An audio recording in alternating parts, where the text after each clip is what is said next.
Welcome to the RS2G podcast, where I motivate, inspire listeners by discussing failures, success, and the journey of a rebirth. If you are someone who wants to hear the honest truth from a host that puts his right hand to God, as I interview people who have built empires and sometimes watched them crumble as their lives have taken an unexpected twists and turns, this podcast is for you. Life is not always easy. And as a combat military veteran, active military for 14 years, I know about sacrifice and facing fears and true loyalty. I can't wait to take you on this rebirth journey with myself and my guests as we discuss life and living with your right hand to God. Boom.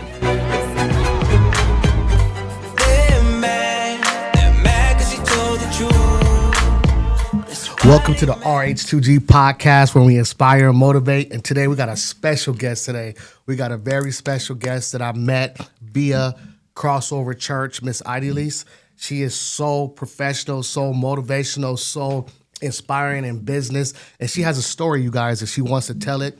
So we're going to get to know her really good and understand. Welcome to the channel. Thank you. Thank you so much for having me, JR. I'm so excited to be here. I'm sorry that we be honest, everybody.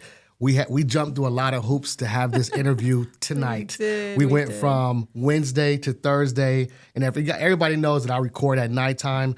She came here this morning because I didn't tell her PM. So I was hurt because I know I try to be clear and concise. So she came back and God was like, run it one more time. So 3 is a good number. Yes. So we're running it right now. Go. Thank you for coming back. I appreciate it. Yes. And you know what? Things happen when they're meant to, and that's okay. Definitely. And don't get it twisted. I was ready this morning, but you know what? And this is fresh. This is not from all day now recording at night. Yeah. I just took everything off and put everything back on. There so we go. We're here. Okay, we're here now. I appreciate it. So, I wanted to make sure that the world gets to see who you are, and also to understand that, there's a lot of sides to business, and you have a side that you're bringing. And I saw your energy the other day on the stage, and this morning we was able to, push aside of me missing a timeline or me telling you a schedule or meeting you here for the second time. But we did discover that you're going to be one of my hosts of my event, April 27th, Shake the Room Conference. Starts at 10 o'clock, and you're going to be a host along with Devon. How do you feel about that? I am excited, beyond excited. Yeah. It is going to be so fire. If you have not got your tickets, I suggest you do right now. Go to this page and get your ticket, because it's going to be lit. Not only the speakers, just the event in general, and then having Devon and I host it, it's going to be so much fun. Definitely. I'm excited. And I love the chemistry too. And I she asked me this morning, and she did her elevator pitch, and I was in traffic, and I said, you know what? Let me talk to the team. As soon as I pitched you to the team, before I can get it out my mouth, my event director was like, yes, a female. We need that. And then I showed them your page and everything. They was like, okay, because our vision is to keep this growing.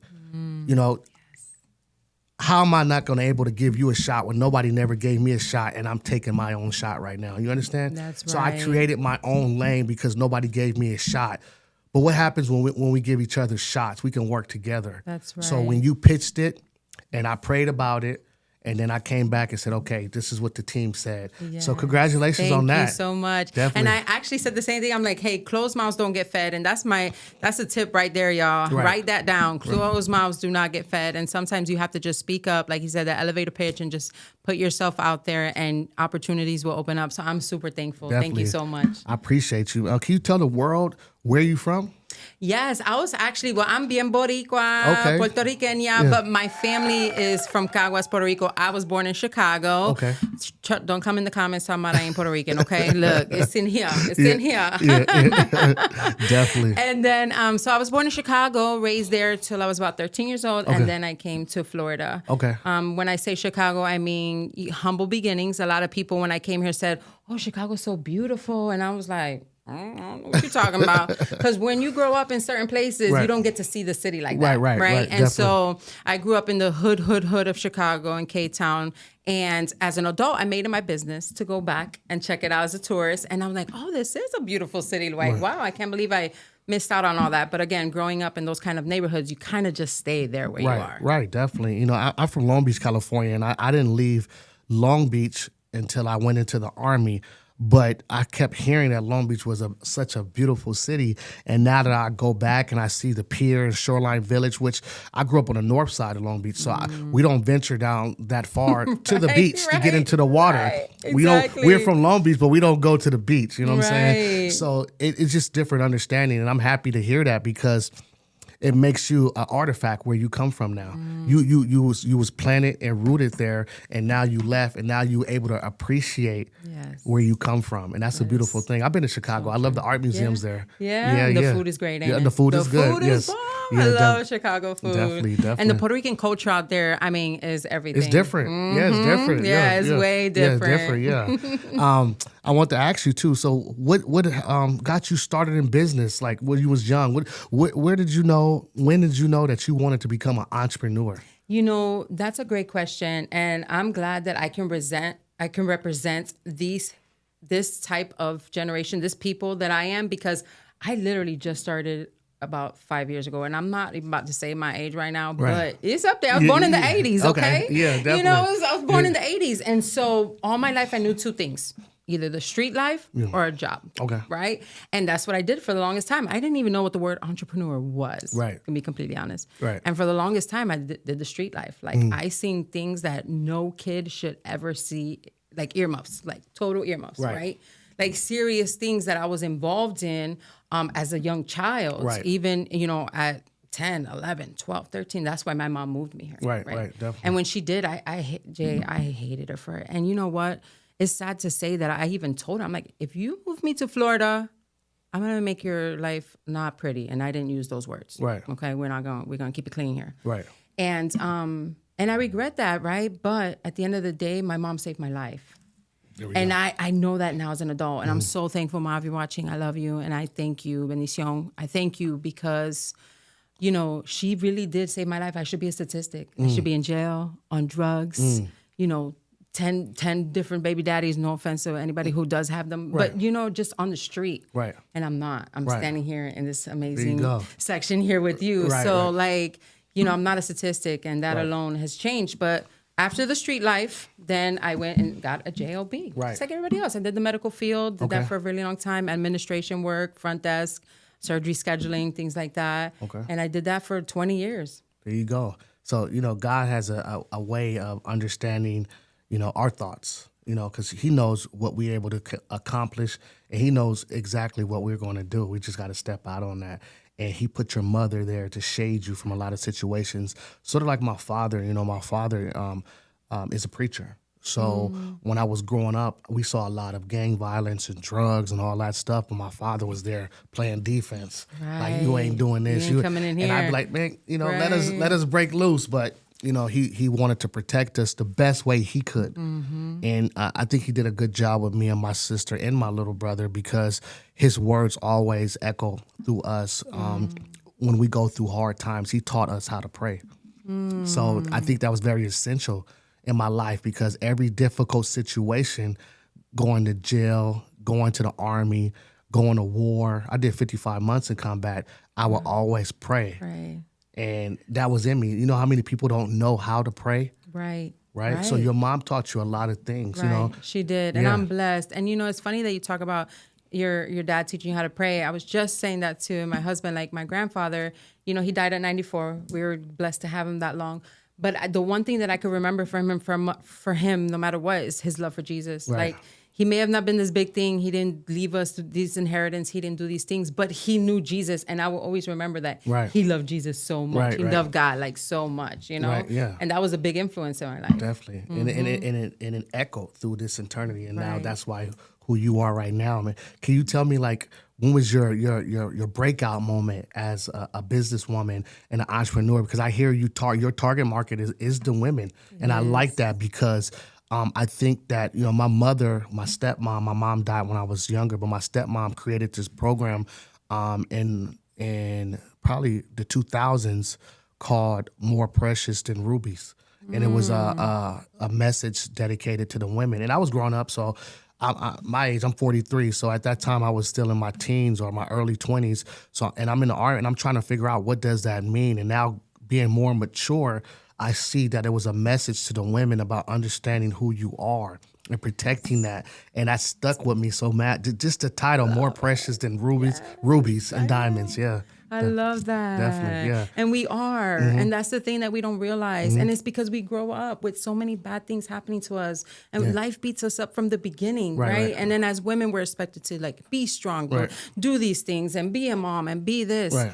And that's why I help women be unapologetically who they are while growing into who they're meant to become. Right, definitely. It's okay that you've been through these things. We embrace it. We love ourselves. But then we let go and say, okay, now what? Right? Where are we going? Where are we moving to? Right. Being resourceful and being able to move to the next step. So I love that your mom created that. Hey, shout out to my mom, Lucy McIntyre. Yeah, she is so... Miss Lucy, my bad. She is so like remarkable. She is the reason why people don't know that I'm a life coach and I'm certified life coach. She was my life coach going through a lot of situations that I've been through in my life as a man, right? So my dad raised me to get to that man.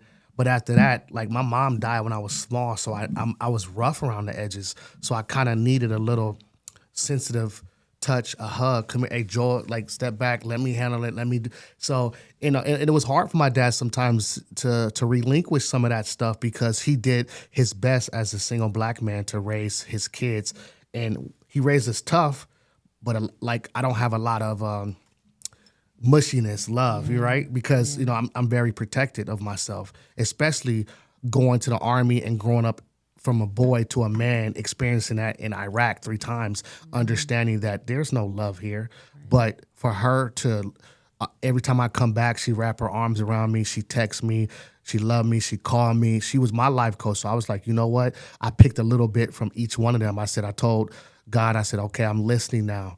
I'm going to get certified in motivational speaker because of my father, and I'm going to get certified in life coaching because of my mom. You know what I'm saying? And I took that, and now I'm able to speak life into people like she was doing to me. Right. I love that. Well, my dad died when I was 8 years old, and my mom, you know, she took it rough. You got to imagine not having any education, having 4 kids. At the age of 18, she had 4 kids. Wow. Right, exactly. So she has 4 little ones. Right. She's left alone. She has no income coming in. We're living in a poor, rough neighborhood. And so this is nothing against my mom, but she didn't teach me, you know, it's funny that you said you're a stepmom. Like, she must have had that already instilled in her. And like you said, it goes down the line. Because we didn't get instilled that. It was the opposite, right? It was more like rough. Right. It was like, hey, you're survival. Yeah. I grew up in survival mode, right? I did one of my shows on survival mode because it is true. It's a thing where you always got to watch your back. Like, who's there? Who's watching you? You know, who's doing these things? And so it was a little different for me growing up, kind of like the opposite of what you had. But I love my mom, and I'm thankful that she did save my life and everything. But I was always rough around the edges. So I would say, like, growing up, and then having a husband, an amazing husband, and I have 4 kids. I didn't get to my business side of the entrepreneur life until 5 years ago. So what happened was I have 4 kids. My stepdaughter's 26, my son is 19, my daughter's 17, my baby's 8. Okay. Right? And so that 8-year-old is the one that changed everything for us. Okay. And a lot of people think that he's the oops baby, but he was like the only one planned. Like, he's not. Like, we had a discussion with the whole family. Like, you want to have a baby? We want to have a baby? Let's have a baby. All right, we're going to have a baby. Okay. Right? Yeah. And here he is, Romani. We love him so much. He definitely completes our life. Even though, if I'm honest, JR, sometimes at 7:30 in the morning, when I'm still ironing uniforms, I'm like, man, we could have been done. It could have been done. Like, what was I thinking? Yeah, definitely. Yeah. What were we thinking, right? Yeah. But at the end of the day, I wanted to stay home with him. Right. And I knew that it would be, you know, what we call a financial investment, but it was a sacrifice because a 2-income household, you know, has to be to survive, right? Right. And so we decided, he said, you know what, it's okay, let's do it. We're going to figure it out. We're going to make it work, right? Because it was our last baby. There was a lot of things going on with daycares when he was born. You could look at the news and we were like, you know what, we're just not going to do that. So I stayed home with him for about a year. And then someone introduced me to network marketing. Here we go. Boom! Yeah. Changed the game. Yeah. Changed the game, JR, okay? And a lot of people I know will probably say different things, and they've had different experiences. I understand that there is some bad companies out there. Right. But that's with anything. Right. There's some bad people in anything that you do. Yeah, definitely. But network marketing for me, it really changed my life. It literally showed me personal development. I didn't know what that was. I used to read James Patterson books, like, you know what I mean? Suspenseful things like that, right? Little things like that. I did not know what it was to open up a personal development book. I never heard of Dale Carnegie, right? I never heard of these people, the 7 Habits of Effective People. Like, I never had this experience. So in network marketing, I was completely introduced to this. I'm like, what is this game, right? And it completely changed my life. Now, it taught me how to earn residual income. There you go. Right? Yeah. I love that part. One day, I'll never forget it. One day I woke up in the morning and there was more money in my bank account than when I went to sleep. I'm like, is this what they mean when you make money when you sleep? Like, hold on a second. Yeah, there you go. I need to get this. Yeah. But again, my growth wasn't there yet and I was very inconsistent, right? Consistency was my enemy back then. Right? And I was very inconsistent. We literally hit the same rank 3 times. So imagine if we would have done that consistently, we would have been on a whole nother level in that company, right? But we weren't. We hit the same rank 3 times. And so it was a lot of growth and a lot of things that we went through and we loved it. And then the company went down in 2020, right? COVID came and it was already having money problems and a lot of people lost a lot, right? People watching this might even say, well, what did you lose? Like, you know, because of where we were. But at the end of the day, I lost my dreams. When that company went down, I literally processed for like a whole weekend. I was so sad because I felt like I made so many promises to myself, to my family, to other people that I was going to get to the next level and I was going to get here and this is what I was going to do for the rest of my life. And when the company was down, I'm like, I can't do that anymore. Like the company's down, like these promises I made to myself are gone. And I really felt like I had lost my dreams at that moment. And I didn't know what I was going to do. Wow, you know, I hear what you're saying, and in one of them, in your speech, you used the word consistency, and that's really big. That's in entrepreneurship, and people need to understand that being an entrepreneur is like being locked in a scary haunted house, and you don't even know what's behind the closed doors, who's going to pop out, but you believe so much in that faith as a mustard seed that something will work. Because I remember starting my first company when I was 22, 23 years old. It was called Livewire Entertainment. It was out of Germany.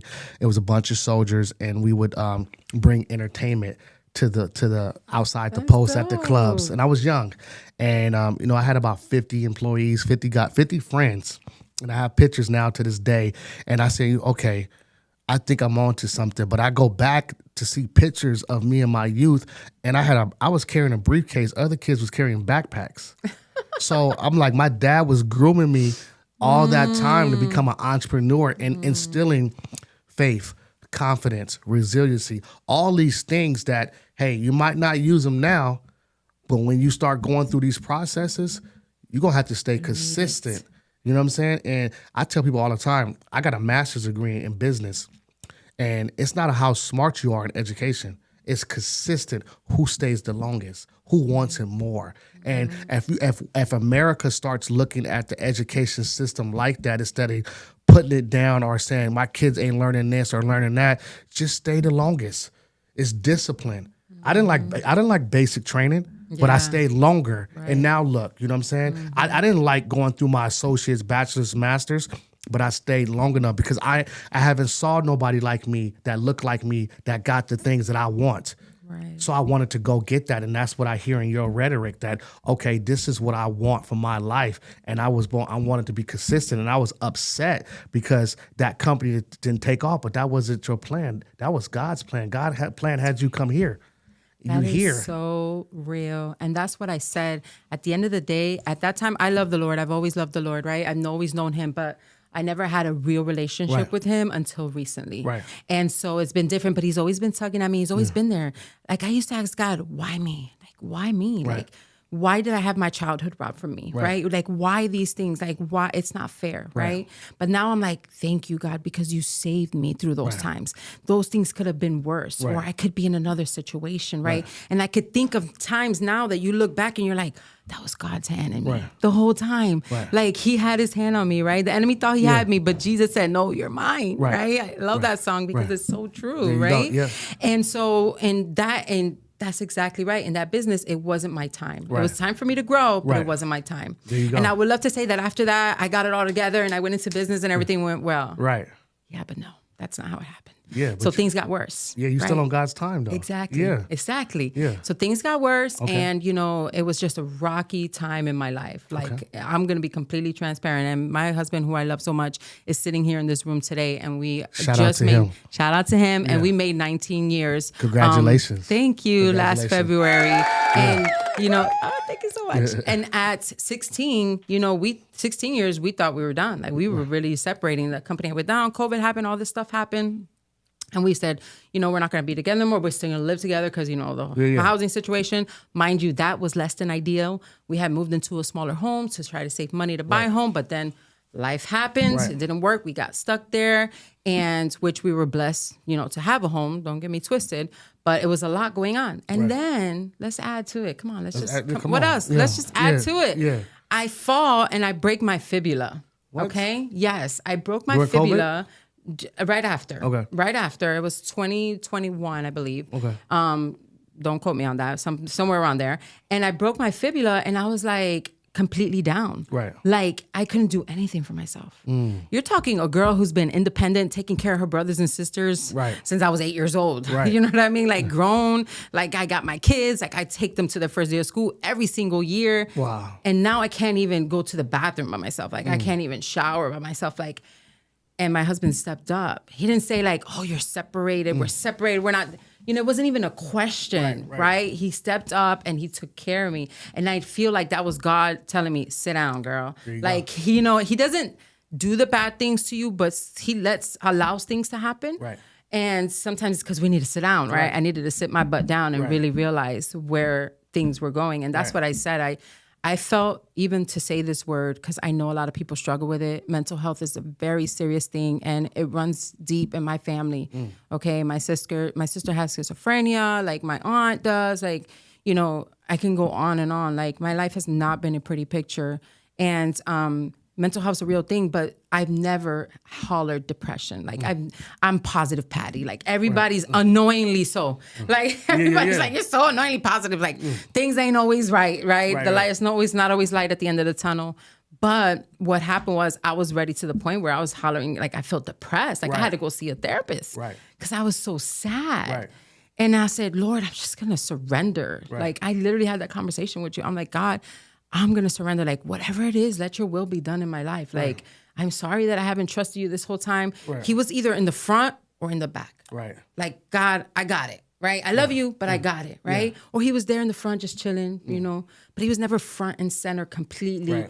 Like, I love you more than I love my kids. Right. I even tell my kids that at the end of the day. Right. Yeah. And I love the Lord more than and it's funny that because, excuse me, I'm not saying it's funny anymore. It's alignment. Right. Yeah. Because my son, not too long ago, I said, Papa, I love you. He's like, I love you too, Mom, but I love God more. I'm like, yes, you do. Yeah, you sure do. Yeah, you know what I mean? Yeah. You sure do. Make sure you love God more than me.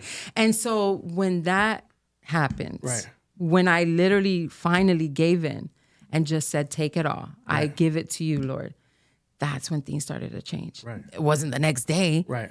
The next day I felt better. Right. And it was a process that you have to go through because progress is the process, right? And I had to go through that. But when I did, that's when things started to change. And it's led me to this room today. And it's been an incredible journey. There you go. And I think that message is just us listening. God is there all the time. And a lot of people don't want to understand why do people talk like that? And I'm like, why you don't talk like that?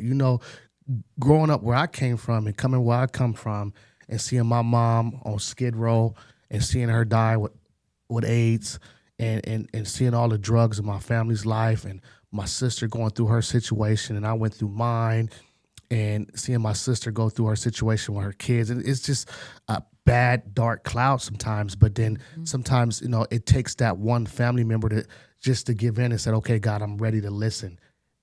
My dad taught us how to be spiritual, how to pray, but sometimes we shied away from that because it didn't look cool. Right. It was like, okay, that ain't cool, But now as a grown man, I'm always yelling, thank you, God. I appreciate you. Thank you.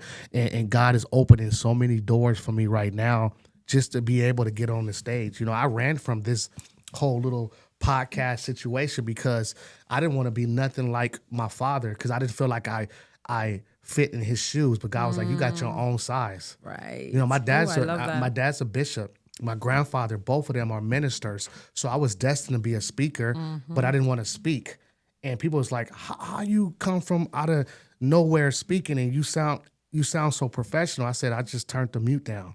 I pushed the mute button off. Now you can hear me. I've been talking like this, but I talk like this to myself. My dad talked like this to me. People around me speak life into me. Now it's my turn to do it. And now we're here sharing the stage together. Not only you're going to be my host, you're going to do it for 3 events. So maybe that's what it was for us to intertwine and figure out how we can put our business together and align. And you attract, you know what I'm saying, a good mentorship for the females, and I do it for the men, and I do it for the kids, because I feel like at the end of the day we got to save our babies. We do. And it's a lot of examples that we have out there that it's not conducive to how we think or we know we're supposed to live. So right? true. So and especially now the access to that, like it's so much the bigger internet. exactly, access to the internet, like it's all there, like so we have to make sure that we clean that up. And it's funny how you say you've been doing this all your life. So have I, right? I've always been that encourager. I've always been speaking up. Like I had talked to a friend of mine and I was telling her what I'm doing and everything. And she's like, when I first started, and she's like, are you surprised? She's like, even at work, you used to always stand up in the pep meetings. Like you've always been the outspoken one. You've always been the one to like take control of the situation. And I'm like, oh yeah, you're kind of right. Like you don't realize that these are gifts. Yeah, this is what God right? gave you. Yeah. Yes. You just got to activate it. Yes. And you're activating exactly. it. I remember how we met too. You was like, can you show me how to do my podcast channel? And I was like, sure. And I think that a lot of people that's at the top of the spectrum of business and understanding how to network, it's easy for us to say, you know what, I will show you. Because at the bottom, you fight to get to the top. Mm-hmm. And why are we fighting each other that low where we can help each other? Because your platform is different from mine. Right. And we can be blessed in both platforms, and we can bring each other on different situations. And what better now to showcase your platform and your podcast? Can you tell the world your podcast on the camera? It's the Speak Easy with Idylli. Speak Easy with Idylli show. Yeah. And she has her own podcast, and she's doing great. She started a year ago. And I think you guys should go follow her and see her message and give her support like you guys give me. And I'm sharing my platform with her, you know, and I'm proud of you because it's hard to get behind this mic and motivate. Because I was going through a situation with my son where, you know, I told my dad I can't get on the stage and motivate if I can't reach my kids, right? So it's very, I didn't want to be a hypocrite, right? I didn't want to go and reach all these kids and I can't even talk and have my kids listen to me. I have 3 kids. You know what though, JR, about that, it's funny, it's not funny, it's alignment, right? It's alignment that you brought that up because I literally seen an interview recently with, From Long Beach, California, born and raised, now live in Sarasota, retired military. I'm a motivational speaker, and that's really big going on right now. And this content creator studio that Jen and Betsy has made is going to be very influential in the community and what's going on right now. Kids and everybody's going to join in with content and come here and leave. Just like the rappers have their studios, we have our studios now. I'm the #1 free agent motivational speaker. Catch you later.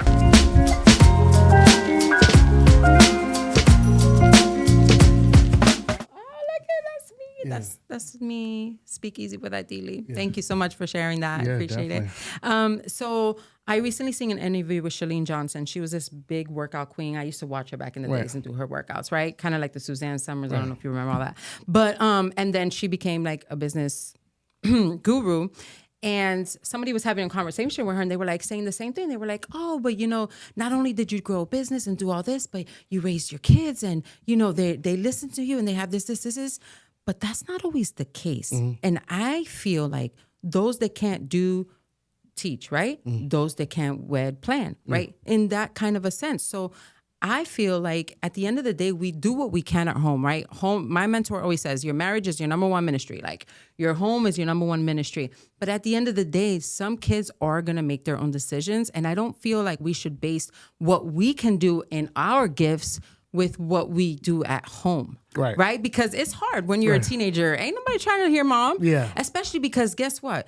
especially if you just coming into this, because they know you, right? But they don't know the new you. Right. They don't see the new you, right? They see- know you from what you've been through in the past, and they know just mom that. They don't know the new you. So it's difficult for that to transition to happen.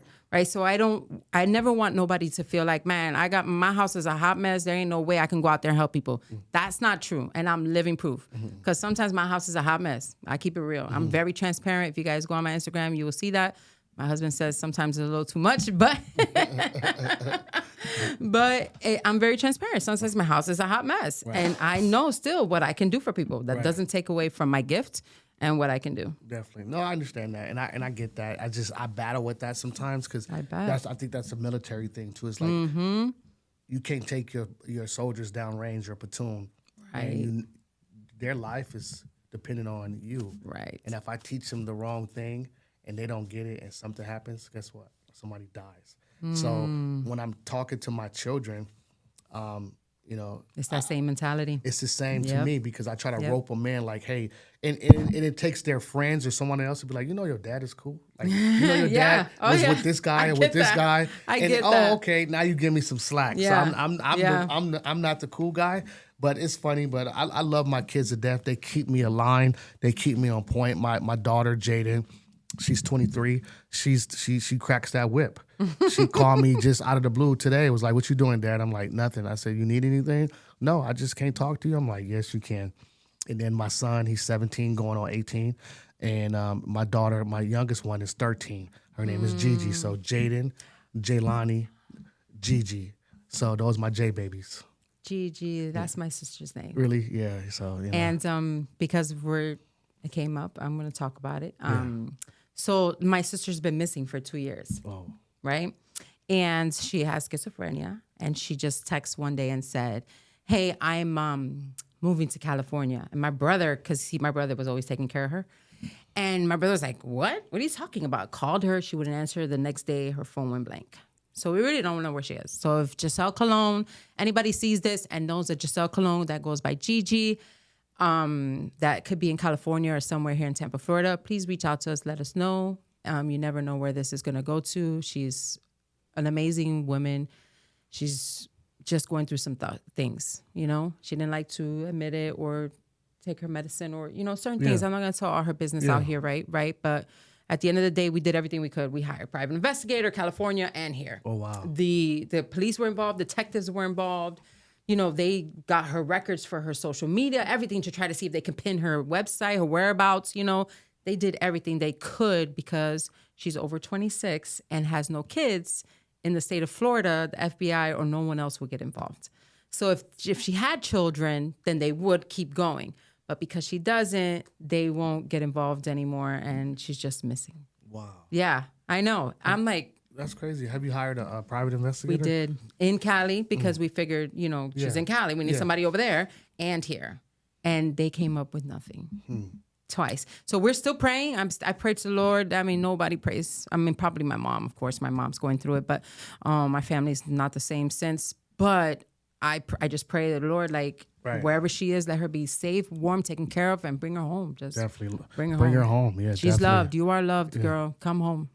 You got a message for her you want to tell her? Yes, I love you. I'm sorry, and I love you. And come home, girl, because we're waiting for you. You always have a place here. Definitely. And this is a platform to do that. And, that's, and that's just life, kids, right there. Like, no matter what, you're helping people, even when you need help. And I spoke this 3 days ago. I said a message on my Instagram. I said, no matter what, when I helped people, I still needed help. And you're helping people and your sister's missing. And that shows the character in you, that no matter what, my sister is out there. I love her. I want her to come home. But God is using me for a different mission. He is. And honestly, it kind of pushes me because I'm like, it makes me live in even more gratitude. How could I not be grateful, right? Right. Who knows what she's going through inside of her mind that she felt like she even had to leave, right? And so just getting to that point and just being in gratitude, like, JR, one of the biggest things I can tell everybody on listening to this is gratitude is everything. when you are grateful, you cannot be grateful and sad at the same time. No. They don't live in the same space, right? If you're feeling sad, start writing some things down about what you're grateful for and watch it turn around completely. Right. And that's what I started to do. I started to have gratitude. I was living in a 2-bedroom, 850 square foot home, 1 bathroom, 5 people and a dog. Okay, that's tough. Yeah. That's really small. We had no space. We were completely on top of each other. Right. But I started having gratitude that I even had a home, Right. right? And now we live in the home that I literally asked God for specifically. Like, I should have brought the journal so I could show everybody. Yeah. Like, I literally asked for a 4-bedroom, 2-bathroom, beautiful green grass, family room, kitchen, pool. And I literally have exactly that. There you go. Exactly to the T what I wrote down. Wow. But that was not manifesting. That was the Lord saying, you are being a good and faithful servant. Right. I'm going to bless you with what you're asking me for. It was already know? yours. It was just timing. Exactly. You know, and that's what God was saying. Hey, this is yours already. You struggled already. This is what you deserve, and you deserve more. Yes. You know, and we all go through our situations, and I want to tell you that your message is resiliency too. You're bounce back. You're like a basketball. Like, you know, the ball is gonna, you know, come back when you throw it to the wall. Because that's your message right now. Because you've been through a lot. You're a mother. You're a warrior. You're a fighter. You're a wife. You all these things, and you're trying to put it together. On top of that, you're doing a daredevil by trying to be an entrepreneur and throwing. You know, in entrepreneurship, it's throwing everything at the wall, thinking it's going to stick. Hoping one day something is going to stick, right? Because I had to file for bankruptcy when my company went down, and that hurt me to the core because that was my baby. Right. And I was told, get out the Army, start a company, live the American dream, do what you got to do. I did it, and I pooped the bed. Right. But God was like, you know, I was depressed for a long time. I struggle with PTSD and TBI, so that connected to my military PTSD and TBI. Yep. And I started to think that I didn't deserve to be here no more. And God, you know, pulled me out of my rut and told me, get back up and get back in the fight. do. And I got back into the fight. And he said, hey, you went a long way, but you went a wrong way. So now I need you to start motivating people. Tell your story. Tell your story about the dark days. Tell your story about everybody you helped. Tell your story about everything that you got going on, about the books that's been in your head, about the movies, about your lifestyle. This is it. Open this platform for your father. My dad's a preacher, but he's been speaking at small churches, 10 people, 5 people, 25 people, 30, 40 years. So if I can open up this platform and travel the world and speak and bring him on my tour, and then when I back away, he does his own tour, his own book signing.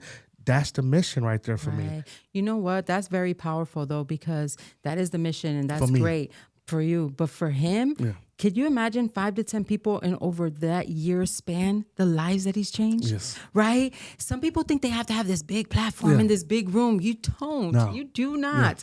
Like if you have 3 people in your group, you're going to change at least 1 to 2 of those lives. And that is a big deal. Yeah. That is a big deal. So that's very powerful. I watched, we had church in our house, in the living room, at my grandma's house, in the storefront, here. And I just saw it growing up, and I saw my dad as just being so resilient and never giving up, and having his mom and his sisters and his wife around, strong women to push him to success. And guess what business model I'm using now? It's my father's. My new company, Uriah's, his mother is my manager. My other cousin is an event coordinator. My sister's a CEO. My daughter is the president. All these strong women in my corner pushing me, saying, hey, they like lioness, go.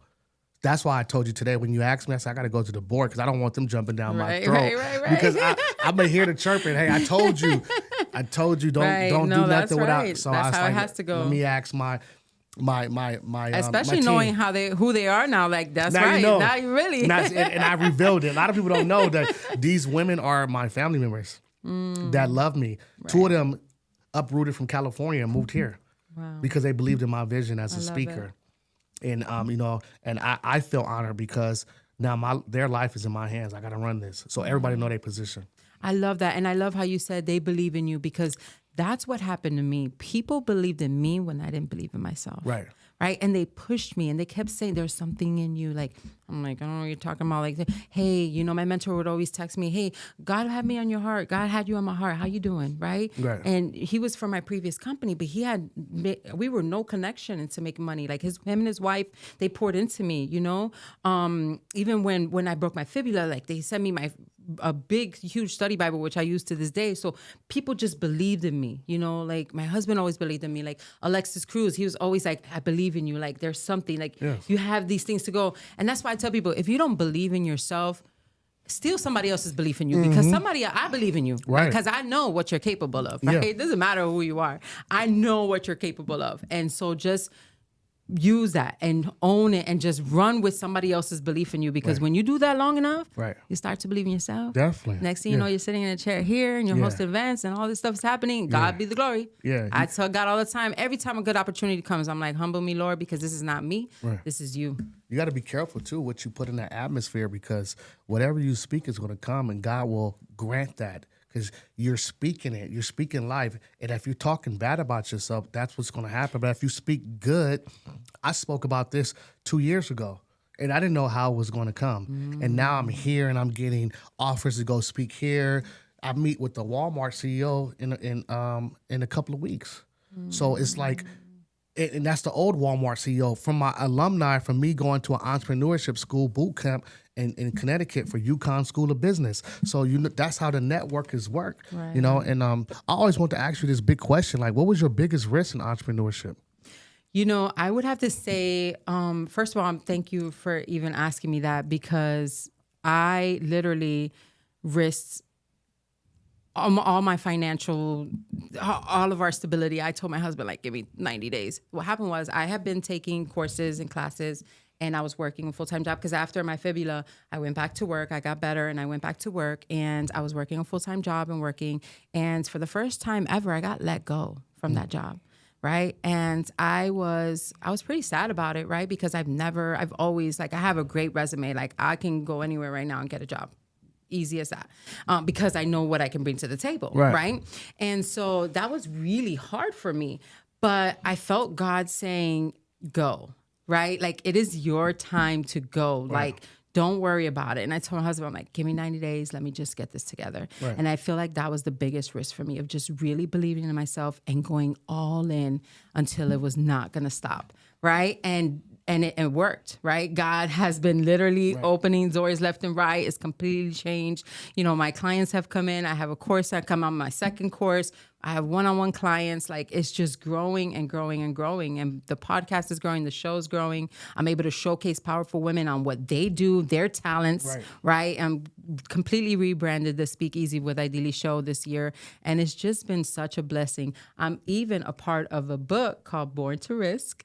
And that is going to be coming out on August 17th. And I'm really excited to do that. Thank you. That's dope. I like that. Thank you so much. I'm super excited. It's me and 50 other authors. Emilia Roman is the published author on it, and his company, the AMA Company, the Author for Millionaires Academy.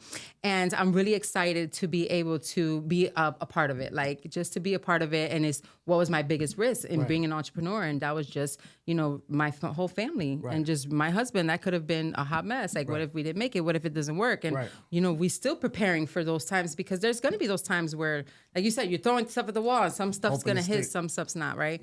Entrepreneurs have dry seasons. We always have to make sure that, you know, and that's what I teach my people as well, that this is not just open door and everything's going to come. Like, and so it is a big risk to be an entrepreneur. Definitely. You know, and I tell people all the time, if you're not ready for this entrepreneurship risk fall, because I speak about one of my topics is the dark days. I don't glorify entrepreneurship. You know what I'm saying? I talk about, are you prepared? Is your mental? Who's your people that you go to? Who's your people that you gonna reach out to when you will fail? You will hit a wall. You will trip. You will go through things where you don't understand. Where's your resources at? How do you tap into that? Who do you go to? And that's why I wanted to create a program for entrepreneurs, teaching them about the dark days. Come to this haunted house. Important. Because, you know, when we was in the military, we go do the shoot house. Then we do reflective fire. Then we go through the scenario basis. Then we go through rock drills. Then we go through scenarios when there's no way to get out of this situation but to fail. Because if you teach us how to fail fast, then when we out there in combat, when it happens, we can stop it right away because we can save a life. So can we teach these entrepreneurs a class like that, saying, hey, when you come in this class, I'm not going to tell you what level you're going to fail, but you will fail. But your project is how do you overcome failure? How do you overcome it? Now what? The tools. You got to have the tools in place for this time. Yep. And that goes with anything. That even goes with your spiritual battles. Everything. That goes with life. That goes with your marriage. Like, who are you talking to? Like, making sure that you have spiritual couples, right? Make sure that they're spiritual couples and you're not just going to your single friends asking about your husband. Okay, ladies, let's not do that, right? Let's not do that. But you got to make sure that you have the right people in your life for when these things happen. Like, honestly, I have a spiritual sister. I've known her for a really long time. She's one of my best friends. We don't talk a lot, but I know that I can call her about my marriage, and she gonna stand by my husband's side. Even sometimes when I'm like, "Girl, you're my friend," like, you know what I mean? Like, what you really doing, right? But she's real with me.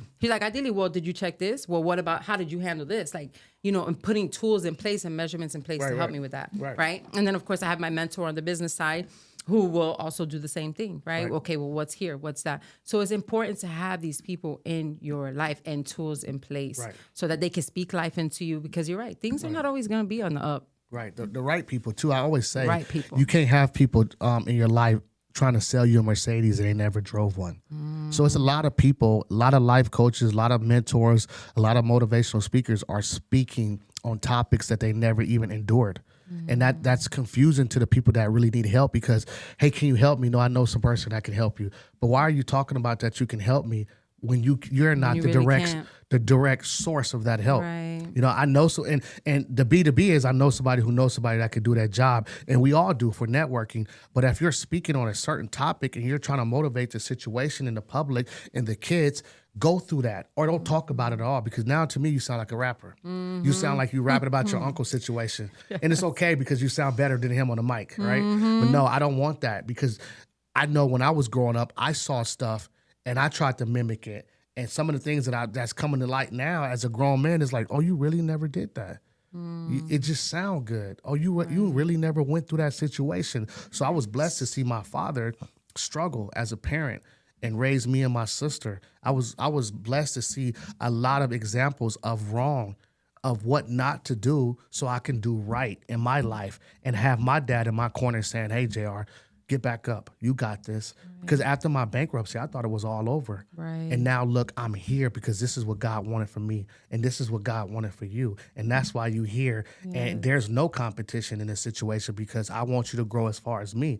But at the end of the day, I want you to understand that entrepreneurship also is bridging the gap. And we're doing it tonight at 10:45 at night. Let the world know that we can work a full-time job. We can go be parents. We can go do this. And at the end of the day, we can also put our dreams on the table and film something like this. Right. And that's true. And I have to explain that to the clients, because sometimes they feel like, well, you have time. Like, this is what you do full time. But I didn't always do that. Right, I had a job, right? I had 40 hours, so I had to only have 2 hours to cook, and then 6 o'clock I had to do this, and then, have your time schedule. It's like Jim Rohn says, right? You work 9 to 5 to survive, and then what are you doing from 5 to 9? Right, exactly. Like, what are you doing? How much screen time are you having? How much Netflix are you watching? What are some things that you can replace to create these habits to then, be able to move forward in your life? And that's one of the biggest things. And I want to go back to something you said about like rappers and seeing things and saying things that you don't see. That's one of my problems with the music industry today, especially young people. Because knowing what I've been through and what I've seen, and I see young people rapping about it, even locally, right? And these kids are here rapping about gun violence and all this stuff. I'm like, have you really seen somebody be murdered? Do you know what it's like to watch a bullet go in somebody's head in front of you and have them bleed out? Like, do you really know what that's like? Have you really been involved in drive-by shootings? Like, do you really know? You don't, right? It sounds cool. So it sounds cool, but it's not. It's very traumatic, right? And it's an experience that just doesn't go away, right? And so for young people, that's why I have such a problem with the music industry this time. And I get it. I used to love the kind of music too. And now when I even think about the music I listen to, I'm like, dang, D, you were really listening to that stuff. You know what I mean? And it wasn't even benefiting you at all, right? It was doing the complete opposite. It kept me in that trance. Right. So I don't know who is who anymore or what is what, because at the end of the day, everything that you put into your mind matters. Right, definitely. And that's music, that's TV, that's everything, right? And so it's really important. Even going back to when you said about people speaking life and things like that, we didn't grow up like that. We grew up with pendeja being a normal word, right? You know what I mean? Que pendeja. Ay, pendeja. Yeah. No, that's not a nice word. Right. Like No, you it's grow not. up thinking that you're stupid because you've been called pendeja all your life. Right. You know what I mean? Yeah. And to them it's like a joke, but they don't realize, again, they only know what they know. Right. Right? And so now that old minds have been expanded, we can't go back. Right. And so now it's like, no, don't call me a pendeja. That's not a nice word. Definitely. We don't joke around like that. Right. Like, don't even bring it to my house like that. Right. Whether you're my mom, grandma, whatever, you still might be in those kind of ways, but don't bring it to my house like that. Keep that energy away. Yeah. Yeah, definitely. Out of love, but yes, it's a definitely. big deal. It matters. I'm very aggressive over my time and my peace and my energy and how I interact with people. Like I can feel energy in people's spirit, and my whole spirit had changed, and they think that I flipped the script, and it was like, nah, man, like I can, like you came in here halfway. You're not full. You know, like what's going on in your life? Why you, and you know, we're easy to absorb that, negative or positive. And I don't want no more positive energy like that, because it damaged me too much, because I've been the one to always protect the healing. I take it, I fall in the bullet, I take it. Now it's Can't damaging. no It's too more. much, because God said he need me at full strength. Right. And I need to go and speak life into these babies, and I need to be full strength so they can feel my energy and feel positive and see that a person that look like them can talk this way and be this, and it's okay to be like this. Yeah. No, it's so true. And you know what? At the end of the day, oh my goodness, I just lost my train of thought from what you said. It's okay. Okay. Oh, it was so good too. It was so important. Okay, I'll have to come back to it. Yeah. It was so good. No, too. it's okay. It's all good. That's what, you know. Energy. There you go. Peace. Energy, I peace. think that comes with age. I feel like when I got to a certain age, my peace was worth everything. Sometimes even my kids ain't worth it. Like, okay, the argument, honey, ain't worth it. Yeah. Like my peace, I need to protect my peace at all costs. And I feel like that does come with like age, I guess, with the wisdom of life. Yeah. You get to a certain point where you're like, no, you know, just boundaries. When you start to realize the value that you have in yourself and your worth, you start to set certain boundaries. Right. Certain things just don't sit right with you anymore. Right. And that's okay. That doesn't mean that you're wrong or you're better than anybody else. Not at all. Right. But now you realize your worth and your value and your peace. Right.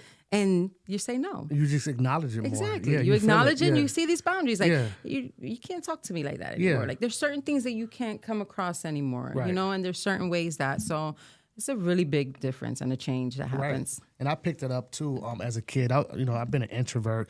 I would turn it on when it's time to get in front of the mic or talk to people. But if people who really know me know I stay to myself. I don't like drama. I don't like negative energy. I want to be positive because, you know, a lot of that negative stuff for me resonates with me growing up in Long Beach and seeing what I saw, and then the war. So if you're going to throw a log on the fire, you about to turn this into a whole forest fire. You better leave me alone. Don't bring that negative energy here, please.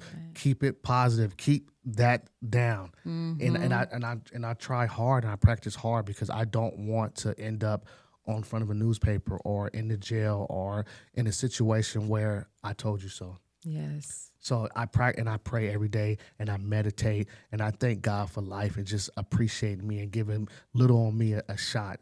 Every day I thank God. You know, I don't care what it is, you know. And even people saying, Jared, like you doing your own tour, you sure about that? It's gonna be free. And I'm taking a shot on myself and a bet and I'm investing because I see what I'm gonna be in the next few years. And that brings me to the last question. Like, where do you see yourself in the next 5 years? In the next 5 years, honestly, I see myself having my own morning show. I definitely will have my own book out by then as well. The podcast will have grown into having its own guests, its own interviewees, doing it all on its own, continuously growing my clients, making investments that I know are going to grow into my financial future for my kids, and just completely living the life that the Lord has asked me to, creating disciples, because this is my ministry. JR, this is where I go. Like, I had a client one time say, you should probably use the word mantra versus scripture because it might not go to everybody. Right. And for a quick second, I was like, and then I'm like, well, no, see, because this is what the Lord has me doing, right? And the right people are going to be in the right room. Right. And so, whether you believe or not, this is not me pushing my faith. See, I don't have to be a holy roller. Well, I am kind of a holy roller because I roll like that. But I don't have to be a Bible thumper. Yeah. Look at my life. Right. Look at my life, okay? And tell me that God is not real. Right? And so that's just a whole different section. So I don't have to change my language or who I am, to go to what the world wants me to be, because this is my ministry. I'm in the marketplace ministry, right? Yeah. And this is how I'm going to grow. And in the next 5 years, it's going to be a really fun ride. Right. And I, as I hear you say that, we're kind of cut from the same cloth, growing up in the pretty crazy areas. I'm from California. So a lot of people where we come from are products of their own environment. And we changed that. Now we are products of our own decision. And God put that in our life, because a lot of people stick with the environment because once you bring up more questions about it, it's harder for them to answer why they didn't leave that situation. Right. And they want something to talk about. Remember when I got stabbed? Or remember when and that's okay. But what about your own decision now? Because not only now, if you don't have kids, you got other people looking at you. And understanding that God put us here as an instrument. And either you're a drum, you're a bass, you're a piano, you're a guitar, you're a flute. You are an instrument, and you got to play that frequency in a positive, high manner to attract someone with that same instrument. And I believe that's what we're here for. Yes. And our instruments is speaking and telling people about who we are, and speaking life into people. And that's what I'm here to do. And thank you for just coming on my podcast. And thank you for believing in me. And thank you for just, showing me who you are. I want you to leave the kids with one of your mottos. Look into the camera and let them know what you want to tell the kids. Do it real quick, 1 minute. I'll tell you one thing. Believe in yourself and your self-worth. It doesn't matter what happened to you in life. It doesn't matter where you come from. It does not matter. Let it be living proof that you are worth it. You are valuable, so valuable. You were created before you were even in your mother's womb. You beat out however billions and billions and billions, you can Google it, of sperms to get to this where you are right now. Believe it or not, you are worth it and you are valuable. Stand on that truth no matter what. And everything else will fall into place. There you go. And I love it too. And kids, I always leave you guys with something, and just, write this down. Rejection was the best situation for me. I got rejected in a lot of rooms. Nobody wanted me after the bankruptcy. Nobody wanted to take a chance on me. But God said, take a chance on yourself. Shout out to Don't Blink Media, who's my producer, who helps me with my podcast and my documentary. And at the end of the day, God said, invest that energy and that time into this situation, because some people is going to come back and they're going to wish that they didn't reject you. And I'm glad I brought you on to accept you, because this is what God wanted us to do. And thank you for coming on my show. Yes, thank you so much for having me. This has been great. Make sure you follow. Yes, right hand to God, okay? Yes, this has been an incredible process. I'm so excited and so thankful for this. And I cannot wait till April. Yeah, thank you. She's about to host. So thank you guys again, man. Good night. I see you guys soon. I see you on the 21st. Thank you guys. Capsule. They're mad because you told the truth. That's why they mad. My name is Dr. J.R. McIntyre. I'm a certified motivational speaker and a social media influencer, and I can't wait to teach you how to excel your real estate business on the LinkedIn platform. LinkedIn is actually the most underrated social media platform. In my class, Elevate Your Real Estate Success or LinkedIn Mastery, you will learn 3 key principles. Number 1, how to generate your high quality leads. Number 2, get personal branding and excellence. Number 3, strategic networking strategies. If you want to be a disruptor in the real estate industry, this class is definitely for you. I see you online, and I can't wait to take your LinkedIn profile to the next level. JR out. Boom.